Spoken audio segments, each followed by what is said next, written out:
Hello, my name is Rochelle Guglielmo, and I am here to discuss the issue of gender and gender roles. The issue of gender and gender roles is one that's going to be in a current state of transformation. The modernization of the world that we live in has sparked a change in the way that our current society views issues of gender and what is male and female. There is a definite shift from the past, where gender roles were clearly defined by society, to a world where gender roles are non-existent or mixed, no one task being any longer male or the female responsibility. I feel that the individual currently view themselves as capable of taking on both male and female gender roles, depending on the situation. When looking at the roles of males and females over the last century, it's easy to determine specific gender roles and responsibilities that come along with that particular role. In the 1950s, for example, it was the male's role to go to work every day, support the family, while the female stayed at home, had her children, took care of her home, and cared for her family. Men did not cook, clean, or do housework. Females did not work outside of the home, pay the bills, provide an income for her family, or obtain a college education. These roles were taught and passed down from parent to child, as they were expected to follow the same rules when they reached adulthood with their own families. The BEMS sex role inventory may have been an adequate representation of gender measurement in the past, when there were clearly defined roles of male and female responsibilities. As society has progressed toward an equal view of gender roles and responsibilities, I do not think that this measurement of gender is valid or appropriate, as it has been in the past. It does not accurately measure gender because the current societal roles are not in line with the roles that were in place when the scale was originated. To have an accurate measurement scale, there must be a reflection on current gender roles and be based on what is currently seen as male and female. This reflection would give a more informative measure of gender. It seems that this scale is more a measurement of personality traits more than gender. I was not raised in a household that followed standard gender responsibilities. Everyone in the household did all of the tasks and chores, regardless of our gender. Everyone cleaned, everyone cooked, everyone did yard work, and everyone had jobs working outside the home.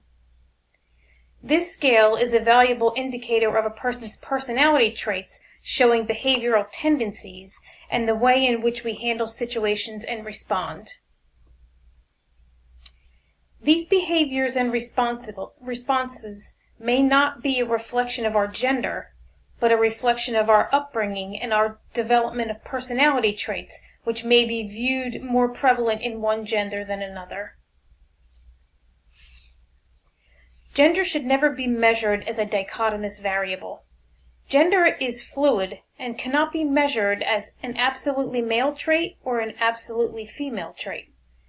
Gender roles must be fluid to allow for both genders to have equality and to be able to perform independently from each other. In these current times, there are little differences in the two genders, each becoming independent and functioning autonomously, performing both male and female roles and responsibilities. Gone are the times of women being uneducated, unemployed, and depending on the male figure to provide for her family. Women are now the head of the household, running corporations, making huge contributions to society in every area that a male has done in the past. This progressive change in the female role has changed the way that gender and role responsibility is viewed and perceived. The BEMS scale is a definite measure of the individual's adherence to traditional stereotypes of what is male and what is female when it comes to personality characteristics. The stereotypical male and female of the past are in stark contrast to what we see in today's modern society. Gender is more than a role that we are taught as children regarding what a girl does and how she should act, as opposed to what a boy does and how he should act. Gender is also the way we feel and the way we identify ourselves as people. Gender roles may vary from culture to culture. Society has an impact on the way we identify gender. Children tend to imitate the behaviors that they observe when watching an adult of the same biological sex. Children learn to act according to what they have been accustomed to seeing in society and will follow these societal cues. When looking at elite and professional sports, there is a heated controversy over using gender as a decision in the formation of teams or inclusion in a competition. It is decidedly more difficult to categorize individuals as either male or female when sports are involved. Many sports use biological sexual attributes as the reason for inclusion or exclusion from a sporting event. Gender identity has not traditionally been utilized for this purpose, thus causing controversy for those whose gender identity does not match their biological sex assigned at birth. Gender is more than the chromosomes and hormones that make up our physical bodies. Gender identity is our personal feelings of being male, female, or choosing not to identify as either male or female. Gender should be measured by the person's feelings of being masculine or feminine, not by the anatomy that we were noted to have at birth. The judgment of gender identity using biological sex can cause gender identity disorders and other psychological issues. When gender is unclear, the individual should be viewed objectively and without prejudice. There can be an evaluation of the manner in which the individual lives their life and how they identify on a daily basis. There is no one definitive test to determine if a person is absolutely male or absolutely female. There can be contradictory results when medical testing is performed, as there can be genetic mutations or other physiological reasons for when medical testing results can be inconclusive or indeterminate.